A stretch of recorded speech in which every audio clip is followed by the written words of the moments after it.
Oui, bonjour. Merci, Monsieur le Président, Monsieur le rapporteur. Un chef, une mission, des moyens. Vous connaissez ce triptyque. Alors, nous pouvons nous réjouir de la montée en puissance de cette LPM et du budget d'1,7 milliard cette année. Toutefois, si nous souhaitons que chaque euro dépensé soit efficient, il est nécessaire peut-être de revoir certains mécanismes. Vous l'avez évoqué.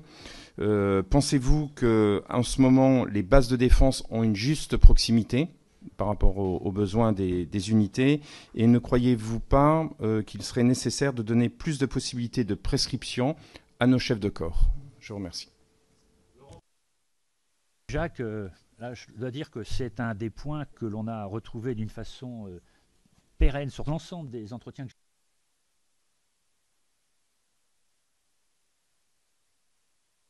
place et où les militaires ont le sentiment de ne plus pouvoir, au sein de chaque corps, disposer, ne serait-ce qu'au niveau de l'habillement. Il faut des fois, il y a un manque crucial, notamment de l'armée, dans la navale et dans l'aviation, de la fonction habillement. Certes, ces deux armées considèrent qu'on a beaucoup mis le paquet sur les OPEX, et notamment pour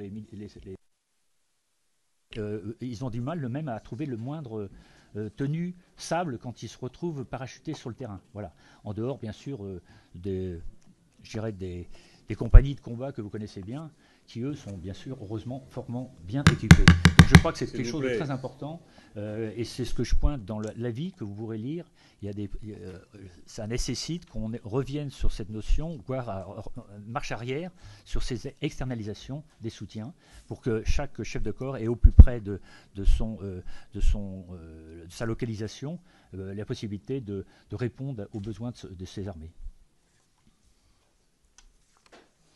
Ah, ça, c'est M. Furst, le financier bien connu sur le sujet. Alors, c'est vrai que le SEA a une spécificité, c'est qu'ils gèrent avec une fonction comptable financière particulière, ce qui fait qu'ils achètent quand l'essence est au plus bas. Ils ont en interne, donc, et c'est assez notable, la façon dont ils anticipent les hausses de carburant. Ceci dit, le fait d'envisager donc une atténuation comme vous l'avez fait me paraît pertinent. Je ne sais pas si ça fait partie de l'amendement que nous soutiendrons tout à l'heure, en partie. Donc je pense qu'effectivement c'est important d'apporter en complément de leur façon de gérer, donc d'atténuer les fluctuations budgétaires auxquelles qu'on constate aujourd'hui et qui ne devraient encore s'accroître. Alors. Oui, alors effectivement, j'ai eu plusieurs entretiens,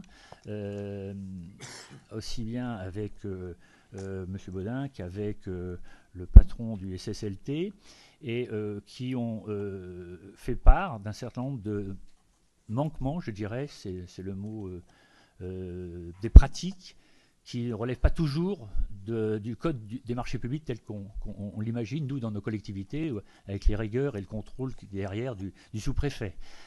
Donc, c'est des pratiques, des fois, qui se sont généralisées. J'ai entendu dire, y compris par les chefs d'état-major, qu'ils entendaient y mettre fin, contrôler davantage.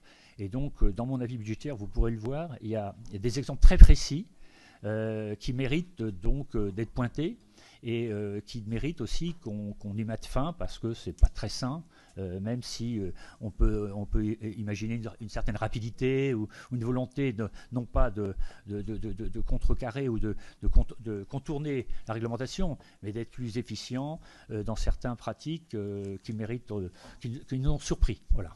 Je n'en dirai pas plus, mais vous lirez le rapport. C'est tout, monsieur le rapporteur. Merci à vous. Bon, merci pour ce rapport. Soutien logistique interarmé.